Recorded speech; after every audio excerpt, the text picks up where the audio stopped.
અદ્ભુત પ્રસંગ છે ભાગવતજીના 9મ સ્કંદનો કે નભગ રાજા હતા. એ નભગને ત્યાં એના સંતાનો થયા. એ સંતાનમાં એક બાળકનું નામ નાભાગ. એ નાભાગના ભાગમાં એના માતા પિતા આવ્યા અને એ બાળકે એ નભગની એટલે કે એના પિતાની અને માતાની સેવા કરી. માતા પિતાની સેવા કરીને એના ભાઈઓ કરતા પણ ધનવાન થયો, એ પુત્રવાન થયો છે.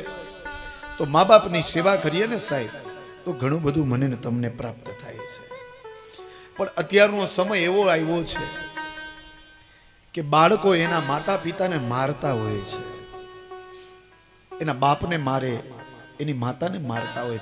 તમે લોકોએ જોયું હશે, સાંભળ્યું હશે, તમારા પાસે આ બધી વાતો આવી હશે. અત્યારનો યુગ, અત્યારનો સમય એવો આવ્યો છે. એટલે હું ઘણી વખત મારી કથાના માધ્યમથી એક ઉપદેશ આપતો હોઉં છું કે આવું વાતાવરણ શું કામ ઊભું થાય છે કે બાળક એની સભ્યતા ચૂકે છે. એનું કારણ તો કે એના મા બાપ પોતે ખુદ છે. આ પૂરા હોશમાં બોલું છું. એના માતા પિતા પોતે જ છે. કારણ બોલે ધન કમાવા માટે, નામ કમાવા માટે પતિ અને પત્ની બંને નોકરી કરતા હોય છે. બાપ એની રીતે નોકરીમાં વયો જાય, માં એની રીતે નોકરીમાં વહી જાય અને નાનું એવું બાળક છે ને એ મોટું આયા પાસે થાય, નોકર પાસે થાય. એટલે એ આપણું બાળક જેના સાથે રહે ને એના જેવા સંસ્કાર એનામાં આવે. અને પહેલેથી જ આપણે આપણા બાળકને એકલો રાખ્યો છે. બાળકને જે પ્રેમ મળવો જોઈએ, પ્રેમ આપવો જોઈએ એ માં પણ નથી આપતી, બાપ પણ નથી આપતો. બાપ એની રીતે કામ કરે, રખડે, માં એની રીતે કામ કરે ને રખડે. ધન કમાવા માટે થઈ અને આપણે આપણા બાળકને સમય નથી આપતા, ટાઈમ નથી આપતા. પણ ઘણા રૂપિયા વાળા વ્યક્તિઓ એવું સમજે છે કે હું મારા દીકરાને બહુ સારી રીતે રાખું છું. એનો બર્થડે હોય એટલે સારામાં સારી 4 વ્હીલ ગાડી આપી દે. એનો બર્થડે હોય એટલે એ દીકરાને એમ કહે કે લે આ ₹1,00,000 તારા ખાતામાં નાખ્યો, તારા ફ્રેન્ડને લઈ અને એને પાર્ટી કરાવ. બાળકને આ આપવાની જરૂર નથી.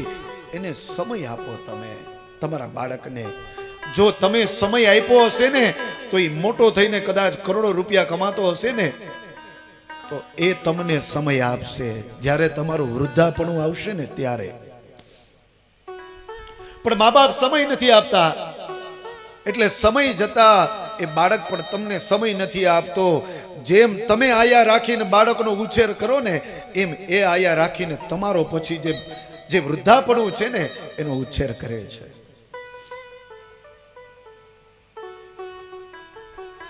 પછી તમારી સેવા ન કરે કોઈ, કારણ કે આપણે કોઈ દિવસ સેવા કરી નથી.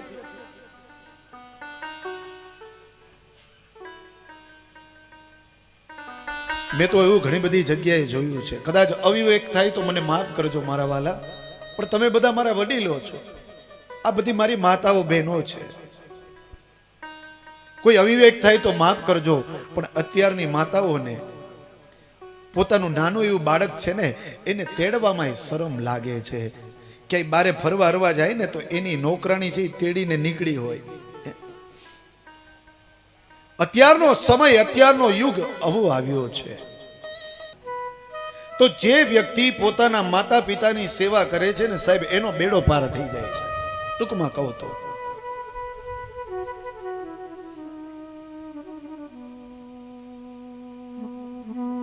કથા તો આપણે સાંભળીએ જ છીએ, પણ એક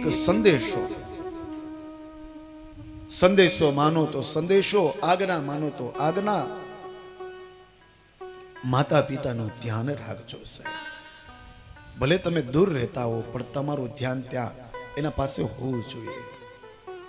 જોકે ગામડામાં તો આવો સંદેશો દેવાની જરૂર જ નથી હોતી, પણ આ ટીવીના ચેનલોના માધ્યમથી જ્યાં જ્યાં જોવાય છે, ઘરે બેઠા જે સાંભળતા હોય, ભલે 2 જણા સાંભળતા હોય કે 5 જણા સાંભળતા હોય, બધું ભૂલી જવાનું. આ જગતમાં, સંસારમાં આ જેટલી પણ માયા છે ને બધું ભૂલી જાજો.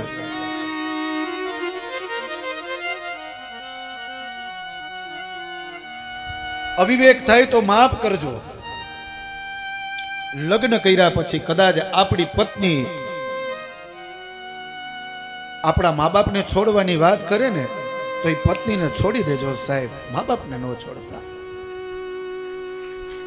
પત્ની બીજી મળી જશે અને કદાચ ન મળે તો સાધુ બની જાજો, આશ્રમ સંભાળી લેજો, પણ એના માયામાં એના મોહમાં ફસાતા નહીં.